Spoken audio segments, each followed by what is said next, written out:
Hello दोस्तों, प्रतिमा GS academy पे आप सभी का स्वागत है। साथियों, प्राचीन भारत के इतिहास में महात्मा बुद्ध के बारे में आज हम चर्चा करेंगे।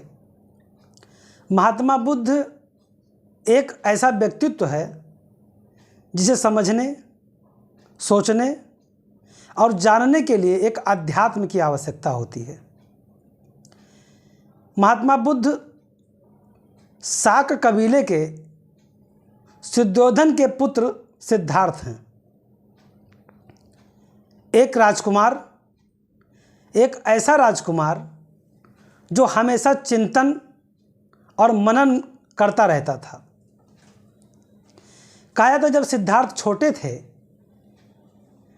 तब इनको महर्षियों ने बताया था कि यह लड़का चक्रवर्ती होगा। अब सिद्धार्थ बहुत खुश हुए।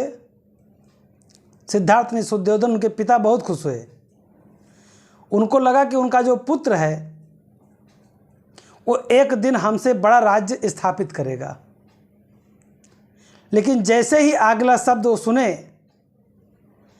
कि यह बताना मुश्किल होगा कि वो धार्मिक चक्रवर्ती होगा या राजनैतिक चक्रवर्ती होगा। अब यहाँ पे शुद्धोधन कंफ्यूज हो गए कि अब करें तो क्या करें। कहा जाता है कि अगर आप लड़के को योग्य बनाना चाहते हो तो व्यवस्थाओं के साथ अभाव का एहसास कराते रहना चाहिए। जैसा परिवेश होगा वैसा देश होगा, जैसा राजकुमार होगा आगे बड़ा राजा होगा। अगर राजकुमार की नर्सरी बेहतर नहीं हुई है तो बेहतर राजा वो नहीं बन सकता।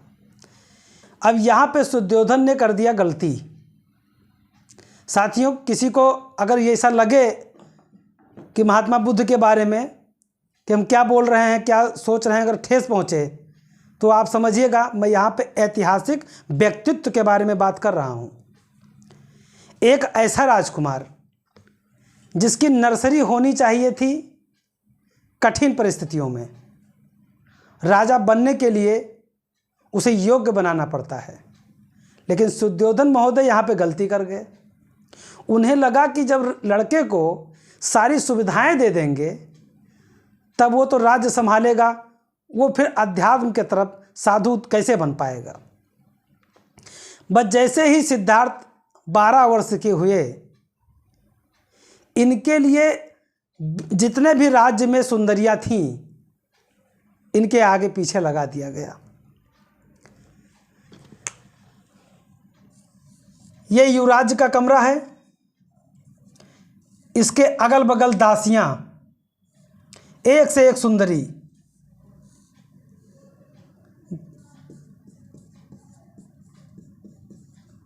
सुंदरियों का झुंड ला दिया गया इनके पास।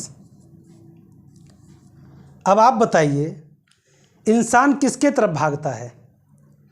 कहा गया कि जिसका अभाव होता है उसी का भाव होता है। अब यहाँ इनके पास कोई अभाव ही नहीं था। 12 वर्ष के हुए सुंदरियां मिल गईं, और जैसे 16 वर्ष के हुए इनका विवाह कर दिया गया। आगे चल करके इनको पुत्र भी मिल गया, राहुल। और सिद्धार्थ कितने चालाक निकले। जो हमारे महात्मा बुद्ध महोदय हैं, अभी इनको सिद्धार्थ के रूप में समझिए। ये कितने चालाक व्यक्ति निकले। इन्होंने सोचा कि ज्योतिषी महोदय ने हमको बताया भी है कि हम क्या बनेंगे, चक्रवर्ती। और चक्रवर्ती में या तो राजा बनेंगे या तो साधु बनेंगे। बात तो सत्य थी कि चक्रवर्ती साधु का भी अगर पूरे विश्व में परचम पहले, उसे भी चक्रवर्ती कहते हैं, और यदि राजा विश्व में राज करे तो उसे भी चक्रवर्ती कहते हैं। अब सिद्धार्थ ने सोचा कि हमारे पिता के पास में राज्य कितना बड़ा है, यह है हिंदुस्तान।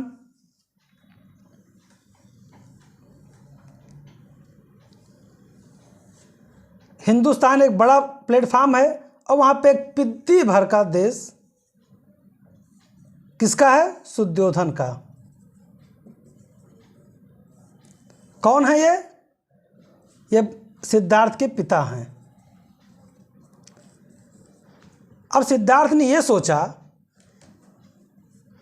कि हमको 12 वर्ष से सारी सुविधाएं मिलने लगी, इतने नौकर चाकर लगा दिए गए कि अगर पेड़ में सूखी पत्ती लगी रहती थी तो उसको हिला करके इनके जागने से पहले गिरवा दिया जाता था, उसे साफ करवा दिया जाता था।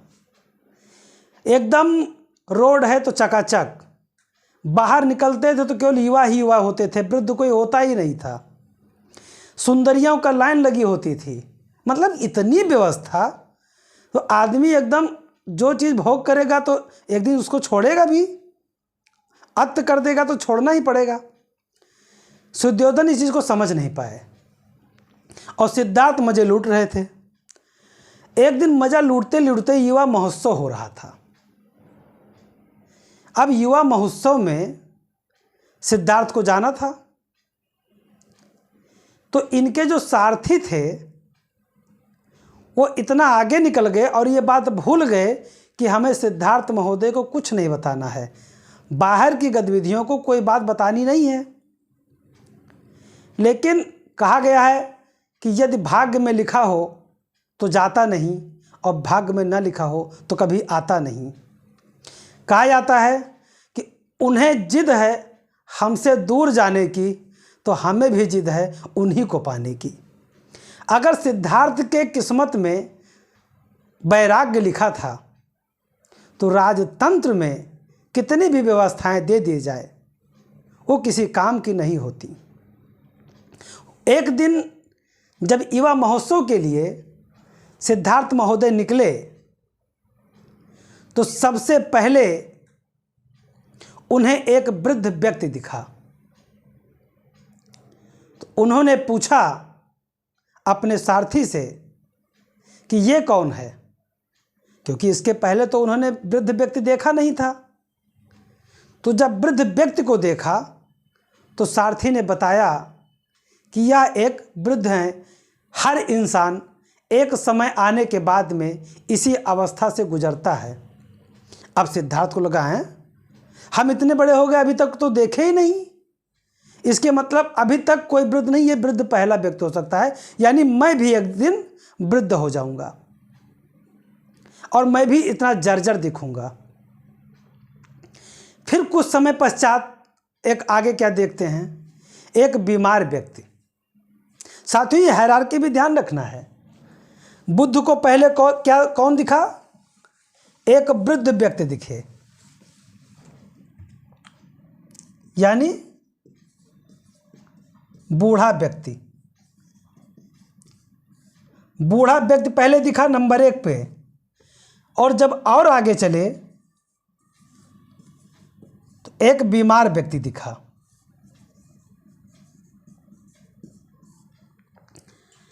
अब बीमार व्यक्ति को जब उन्होंने देखा तो अपने सारथी से पूछा ये कौन है?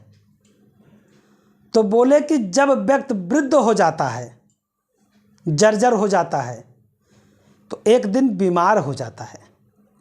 तो ये बीमार व्यक्ति है। कहीं तो क्या मतलब हम भी बीमार हो जाएंगे? तो सारथी ने कहा हाँ, एक दिन आप भी बीमार हो जाएंगे और हम भी बीमार हो जाएंगे। अब सिद्धार्थ को लगा कि फिर जो ये सब मैं आडंबर देख रहा हूँ ये क्या है।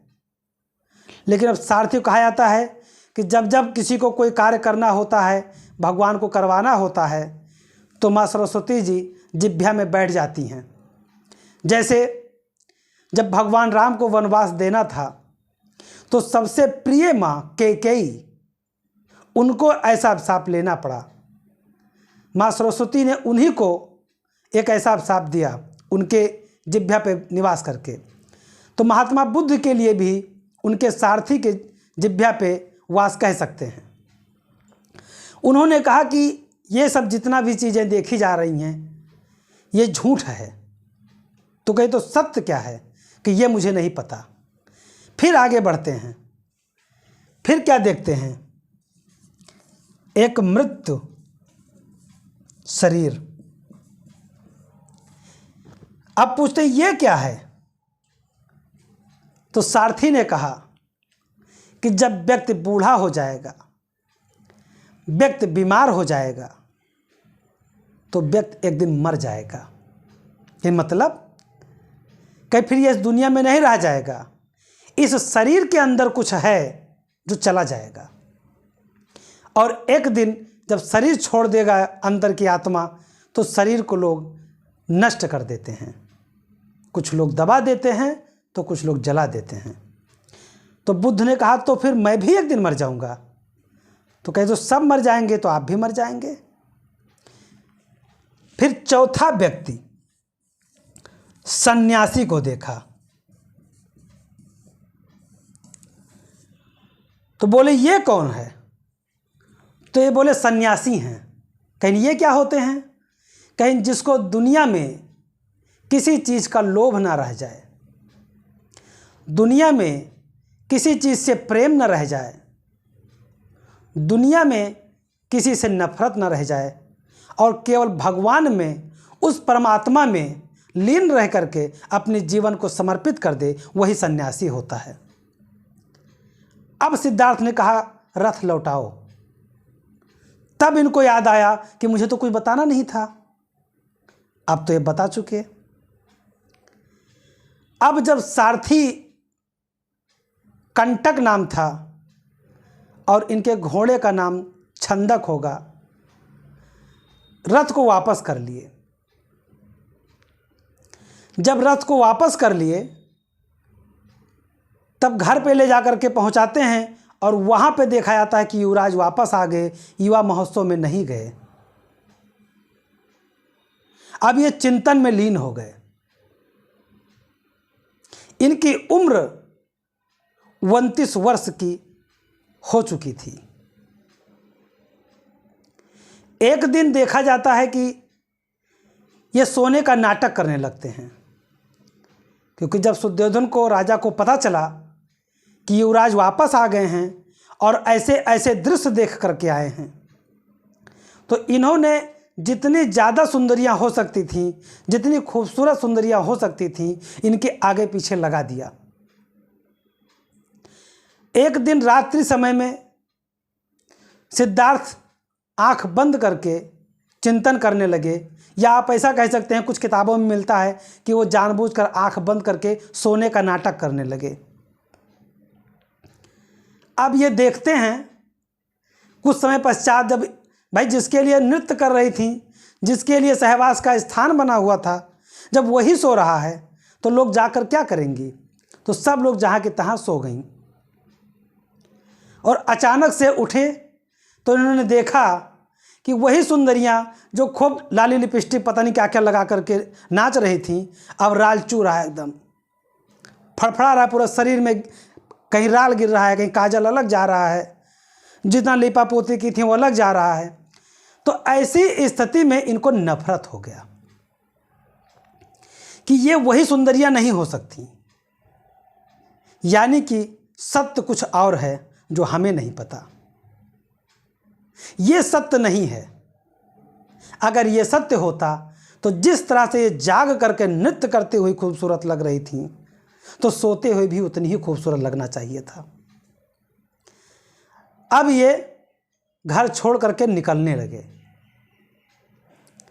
जब ये घर छोड़ करके निकलने लगे तब इनकी पत्नी ने इनका पैर छान लिया, क्योंकि पुत्र तो सो रहा था, और पत्नी जब ये सो जाते थे तब सोती थी और इनके जागने के पहले उठ जाती थी, क्योंकि उन्हें पता था एक दिन ये मुझे छोड़कर चले जाएंगे।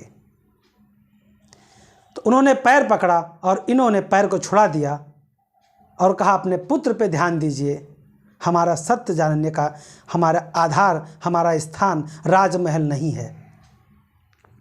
और वो चल पड़े। साथियों, जब सिद्धार्थ घर से निकले तो इसको इन्हीं भाषा में, साथियों ध्यान रखिएगा, बूढ़ा व्यक्ति, बीमार व्यक्ति, मृत्यु शरीर और सन्यासी, ये चार दृश्य को देखते हैं वो। और जब ये घर से निकले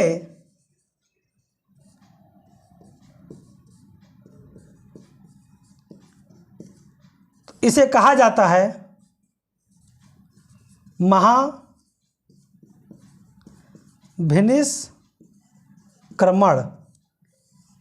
इस शब्द से आंका जाता है और घोड़ा प्रतीक है। घोड़ा ग्रह त्याग का प्रतीक है। साथियों, जब ये घर से निकले तो अपने सारथी को पूरा जेवर, आभूषण, कपड़े सब निकाल के दे दिए और वहीं से एक भगवा वस्त्र को उन्होंने धारण किया और सत्य जानने के लिए निकल पड़े। जब सत्य जानने के लिए निकले तो रास्ते में कुछ सारनाथ के योगी मिले। पहले उनके साथ इन्होंने तप किया, लेकिन वहाँ भी कहना था कि भूखे पेट भजन नहीं होता है। अब ये राजकुमार थे, दिन भर खाते थे, कभी कुछ खाते थे, कभी कुछ खाते थे। जब पेट भरता था तो कुछ और खाते थे। लेकिन जब आगे बढ़े तो इनको भूख लगी। अब सब सन्यासियों ने देखा कि सुजाता नामक एक कन्या से इन्होंने खीर मांग के खा लिया। तो जितने साधु बैठे थे इनको धिक्कार के चले गए कि बड़े आए हैं राज करने वाले, यहाँ सन्यासी बनना इतना आसान नहीं होता है। और सब लोगों को देखते रह गए कि सब उनको छोड़ के जा रहे हैं, चले गए। तो इन्होंने कहा, भाई हमको काहे छोड़ के जा रहे हो? कहेंगे तुम ढोंगी हो, यहाँ पे बैठे थे सन्यासी बनने के लिए तप करने और तुम खीर मांग के खा लिए। कहें तो जाओ हम अलग चले जाएंगे। फिर वहाँ से चले तो एक अलार कलाम नामक गुरु व्यक्ति को इन्होंने अपना गुरु बनाया। वो बहुत ही ज्ञानी व्यक्ति थे। तो उनसे इन्होंने सांख्य दर्शन की शिक्षा ग्रहण की। अलार कलाम से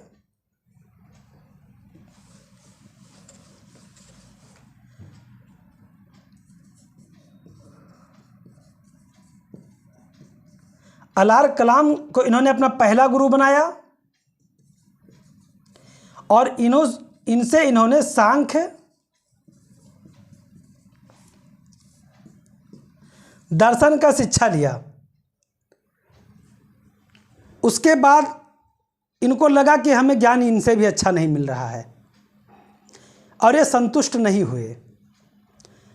जब ये संतुष्ट नहीं हुए तो उनको भी छोड़ दिए।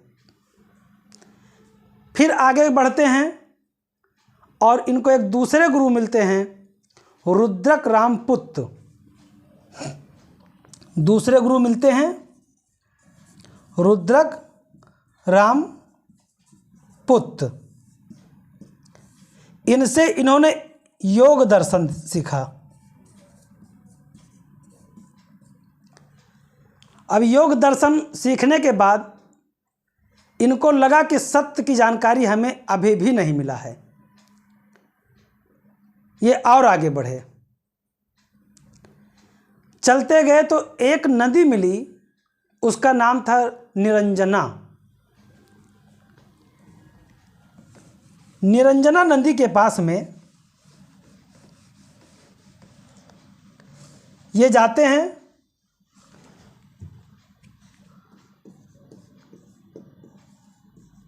निरंजना नदी, वहीं पे एक पीपल का वृक्ष था। इसी के नीचे बैठ जाते हैं।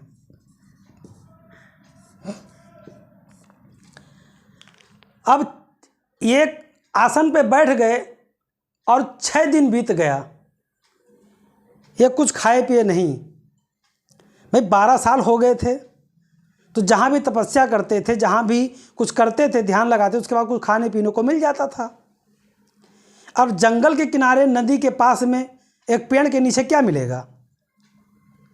जब 6 दिन ये भूखों प्यासे रहे तो इनको समझ में आ गया, ये कहे सब दुखम, सब कुछ दुखमय है।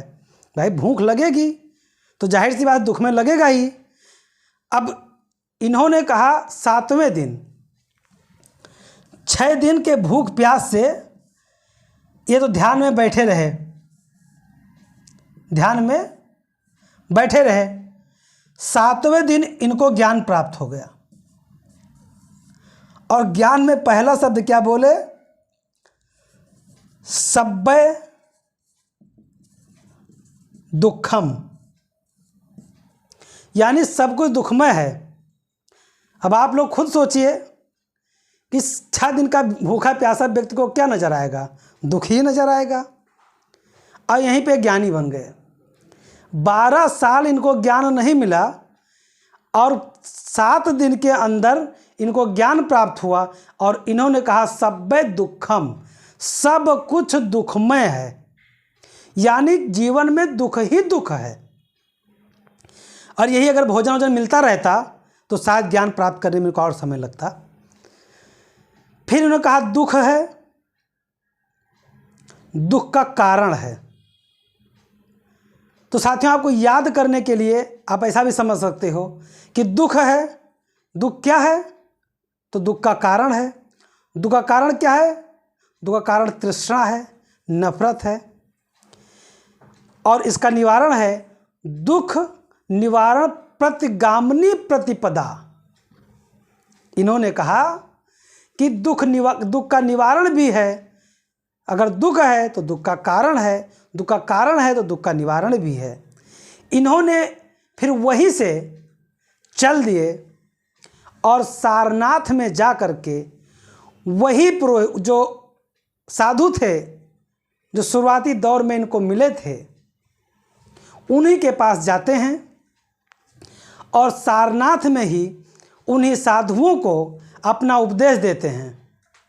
और वही प्रथम उपदेश इनको धर्म चक्र परिवर्तन के नाम से जाना जाता है। यानी महासंघ का निर्माण भी करते हैं, और वहीं पे इनको धर्म चक्र परिवर्तन के नाम से जाना जाता है।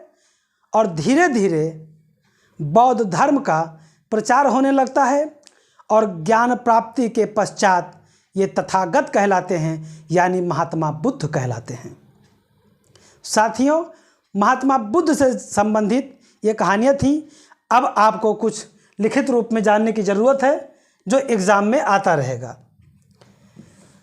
तो महात्मा बुद्ध से महात्मा बुद्ध कहलाए।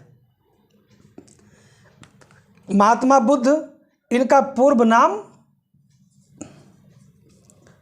सिद्धार्थ। इन्हें एशिया का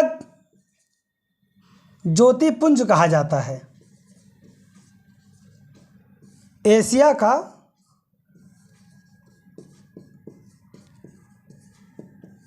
ज्योतिपुंज कहा जाता है। इनका जन्म 563 ईस्वी पूर्व में हुआ था, और 80 वर्ष के उम्र में इनका मृत्यु हुआ, यानी 483 ईस्वी पूर्व में। अब जन्म इनका कहाँ पे हुआ? लुम्बिनी में। लुम्बिनी में इनका जन्म हुआ, और जन्म का जो प्रतीक है, जन्म का प्रतीक है कमल एवं साढ़। जन्म का प्रतीक क्या है? कमल है और साढ़ है। जन्म कब हुआ? 563 ईस्वी पूर्व में। मृत्यु कब हुआ? 483 ईस्वी पूर्व में। मृत्यु का प्रतीक क्या है? मृत्यु का प्रतीक स्तूप है। मृत्यु का प्रतीक स्तूप है।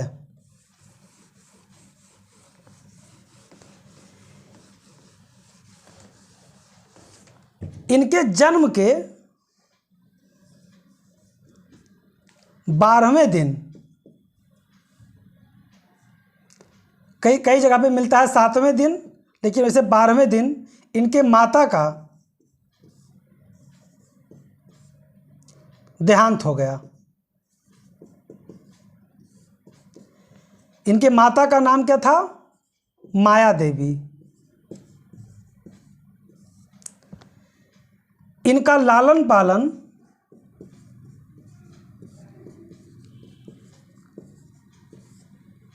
इनकी मौसी और विमाता कह सकते हो या सौतेली माँ कह सकते हो,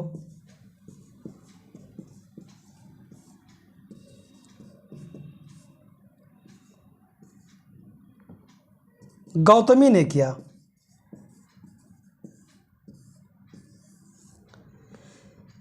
माया देवी इनकी माता थीं और लालन पालन गौतमी ने किया था। इनका विवाह हुआ था यशोधरा नामक कन्या से।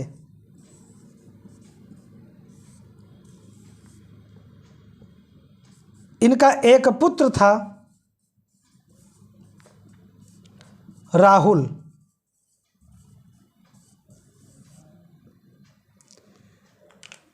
यानी माता माया देवी, लालन पालन गौतमी, पत्नी यशोधरा और एक पुत्र राहुल हुआ।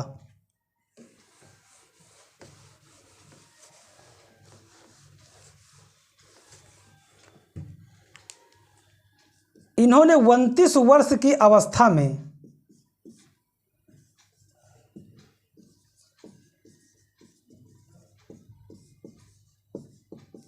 गृह त्याग दिया।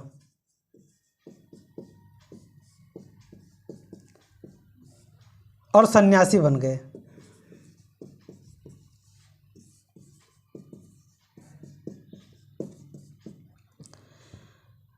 इस घटना को कहा जाता है महाभिनिष्क्रमण। यानी महाभिनिष्क्रमण कहा जाता है गृह त्याग को। और गृह त्याग का प्रतीक घोड़ा है। गृह त्याग का प्रतीक घोड़ा है। इन्होंने 2 गुरु किए।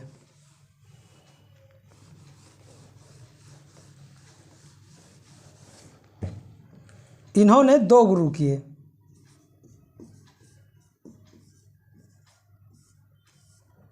एक अलार कलाम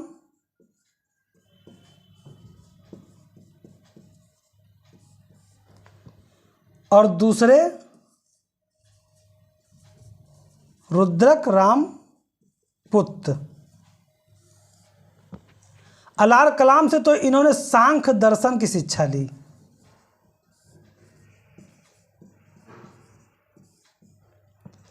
और रुद्रक राम पुत्र से योग दर्शन का शिक्षा लिया। अब यहां से जाने के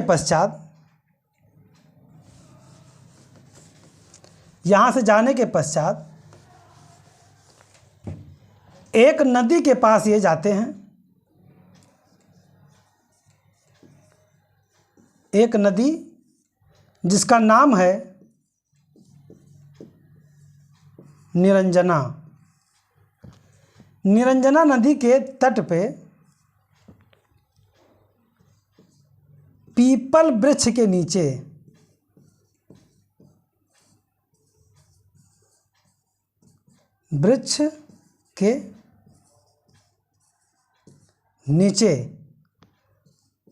सातवें दिन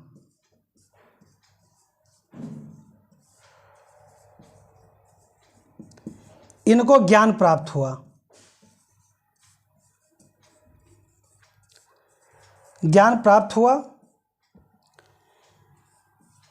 यानी ज्ञान का प्रतीक ज्ञान प्राप्त हुआ और ये बुद्ध कहलाए।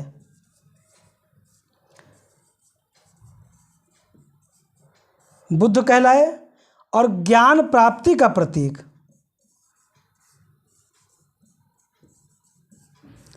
ज्ञान प्राप्ति का प्रतीक पीपल का वृक्ष है। पीपल का वृक्ष है जिसे बौद्ध वृक्ष कहा जाता है। माना जाता है कि ये जो बौद्ध वृक्ष है बौद्ध वृक्ष को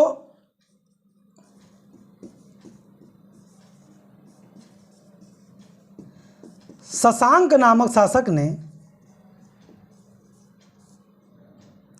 नामक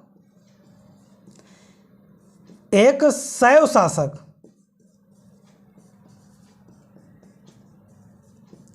ने कटवा दिया था। बाद में उसी जगह पे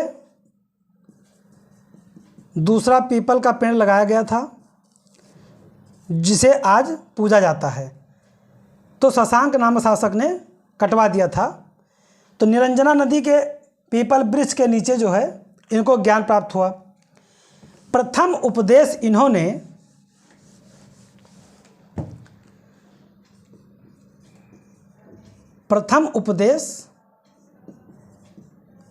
इन्होंने दिया सारनाथ में, और यही प्रथम उपदेश को धर्मचक्र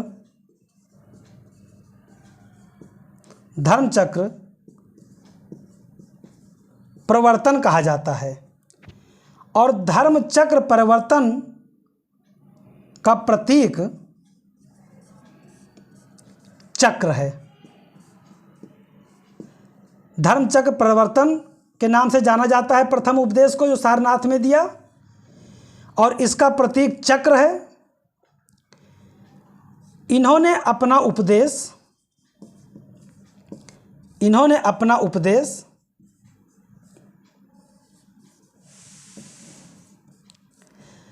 लोक भाषा पाली में दिया। पाली भाषा में इन्होंने अपना उपदेश दिया। सर्वाधिक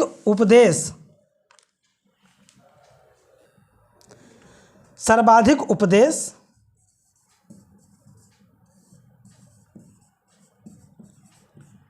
इन्होंने श्रावस्ती में दिया। ये लोग साथी जो महात्मा बुद्ध हैं या बौद्ध धर्म के लोग हैं, ये साल के 8 महीना भ्रमण करते थे, और जो 4 माह वर्षावास होता था वो कहीं पे रुक जाते थे। तो सर्वाधिक वर्षावास इन्होंने श्रावस्ती में, सर्वाधिक वर्षावास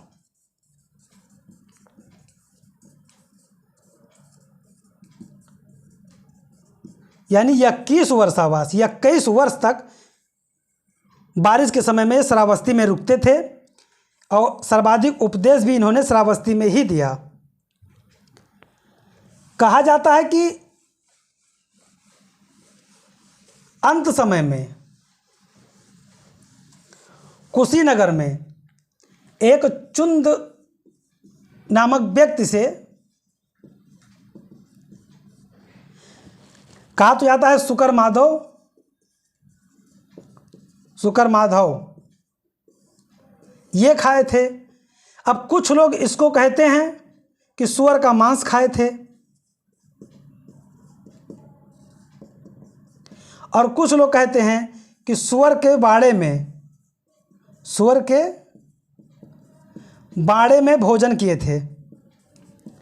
अब सत्य क्या है ये नहीं पता कि ये खाए थे कि ये। इसी के पश्चात चुंद के द्वारा शुकर माधव के बाद इनकी मृत्यु हो गई। उस समय इनकी उम्र 80 वर्ष थी। कुशीनगर में इनकी मृत्यु हुई 80 वर्ष के उम्र में। मृत्यु का प्रतीक स्तूप है। मृत्यु का प्रतीक स्तूप है। बौद्ध धर्म अनीश्वरवादी है, यानी ईश्वर को नहीं मानता, ईश्वर को नहीं मानता या आत्मा को भी नहीं मानता, आत्मा को नहीं मानता, ये ईश्वर को नहीं मानते हैं, ये आत्मा को नहीं मानते हैं, लेकिन ये पुनर्जन्म में विश्वास करते हैं। पुनर्जन्म में विश्वास करते हैं।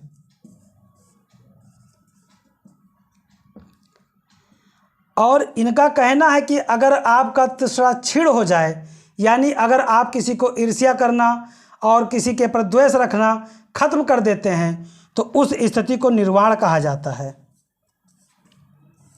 अब यहाँ पे निर्वाण यानी इसका मतलब दीपक का बुझ जाना, बुझ जाना। और मृत्यु को महापरिनिर्वाण कहा जाता है, महापरिनिर्वाण कहा जाता है। और यहीं पर जब जैन धर्म में जाएंगे तो वहाँ पे मृत्यु को निर्वाण कहा जाता है। तो यहाँ ध्यान रखिएगा, कन्फ्यूज मत होइएगा। तो ये पुनर्जन्म को मानते हैं, आत्मा को नहीं मानते, ईश्वर को नहीं मानते। और निर्वाण यानी अगर आपका तृष्णा ईर्ष्या सब मृत्यु के समान समाप्त हो जाता है तो उसे निर्वाण कहते हैं। बौद्ध धर्म के जो प्रचारक होते थे, जो लोग प्रचार के लिए बौद्ध धर्म स्वीकार करते थे, जीवन पर्यंत बौद्ध धर्म सन्यासी बनने के लिए स्वीकार करते थे, उनको भिक्षुक कहा जाता था।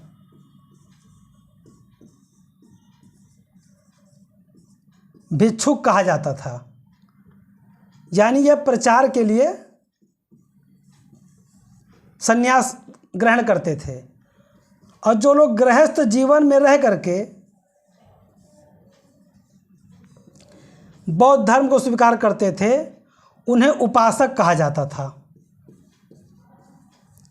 उन्हें क्या कहा जाता था? उन्हें उपासक कहा जाता था। और इन्होंने बौद्ध धर्म में, भगवान बुद्ध ने बौद्ध धर्म में प्रवेश के लिए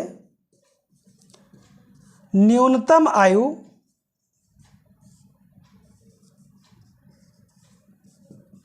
15 वर्ष बता रखी थी कि 15 वर्ष से नीचे का कोई नहीं आएगा।